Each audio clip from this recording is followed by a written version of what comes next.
103 ingin menjelaskan manajemen agroindustri pengolahan keripik singkong.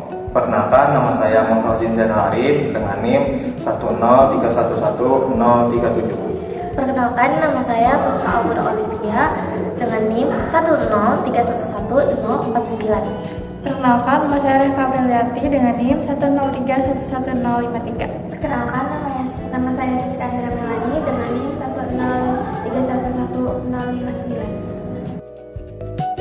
Manajemen industri adalah sebuah proses perancangan serta pengendalian seluruh kegiatan yang mengubah komoditas pertanian menjadi produk bernilai tambah. Prosesnya dimulai dari pengolahan bahan baku, kemudian penyimpanan dan pengemasan produk, distribusi, serta manajemen limbah secara berkelanjutan. Dalam produksi, manajemen agroindustri berperan dalam mengatur proses produksi dari bahan mentah hingga produk jadi, misalnya seperti pemilihan bahan baku, teknologi produksi, quality control, dan pemeliharaan mesin.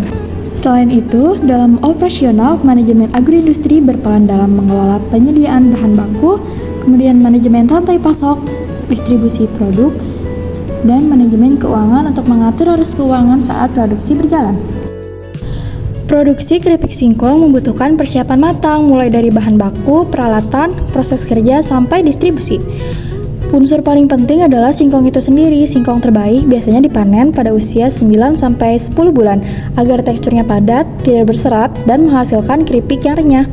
Petani biasanya menerapkan sistem tanam bergilir sehingga pasokan singkong akan tersedia sepanjang tahun. Untuk peralatan produksinya sendiri banyak dibuat dari kayu, hal itu untuk menekan biaya dan mempermudah proses perawatan. Mula-mula singkong disortir, kemudian dilakukan proses pengupasan, pencucian, pemotongan, penggorengan, lalu pembubuhan. Setelah dibumbui, singkong pun masuk pada tahap pengemasan untuk dijual ke pasar. Proses pengemasan merupakan proses yang paling penting dalam menjaga kualitas produk, karena dengan pengemasan kita dapat meminimalisir barang rusak dan produk pun akan awet sampai ke tangan konsumen. Hasil wawancara dari kelompok kami bahwa tenaga kerja dibagi menjadi beberapa bagian, diantaranya ada tim untuk produksi dan pengemasan. Perendaman singkong merupakan proses penting dalam pengolahan untuk menghasilkan tekstur yang empuk dan aman dikonsumsi. Singkong biasanya direndam dalam air bersih selama 15-60 menit, tergantung kebutuhan dan metode pengolahan, agar kotoran dan getah berkurang serta tekstur menjadi lebih lembut. Perendaman juga membantu mengurangi kandungan asam sianida sehingga lebih aman untuk dikonsumsi. Untuk hasil yang lebih empuk dan merekah saat digoreng, singkong dapat direndam dalam air es selama 15-10 menit atau bahkan hingga 2 jam agar tekstur lebih pulen dan seratnya terbuka. Selanjutnya masuk ke tahap penggorengan dan penirisan. Penggorengan keripik singkong dilakukan dengan memanaskan minyak dalam wajan hingga suhu mencapai sekitar 160-170 derajat Celcius. Lalu, irisan singkong dimasukkan satu persatu agar tidak saling menempel dan matang merata.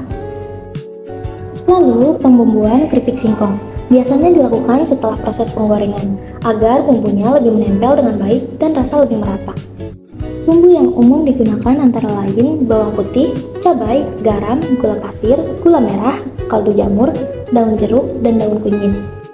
Pembumbuan keripik singkong bisa disesuaikan dengan selera, mulai dari yang gurih, pedas, manis, hingga rasa herbal seperti daun jeruk. Dan yang terakhir, pengemasan keripik singkong. Pengemasan keripik singkong dilakukan setelah produk dingin untuk menjaga kerenyahan dan mencegah kelembapan. Kemasan yang baik tidak hanya menjaga kualitas produk, tetapi juga menarik minat konsumen dan meningkatkan nilai jual keripik singkong. Pandemi, harga minyak naik, solusinya cari pemasok alternatif. Material, kualitas singkong tidak seragam, solusinya standar bahan baku. Mesin, gunakan alat rancangan sendiri agar hemat biaya. Metode, ruang panas, solusinya SOP baru dan APPD. Dan yang terakhir, market, persaingan tinggi, solusinya inovasi rasa dan kemasan menarik. Selesai.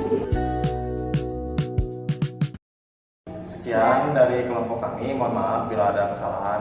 Wassalamualaikum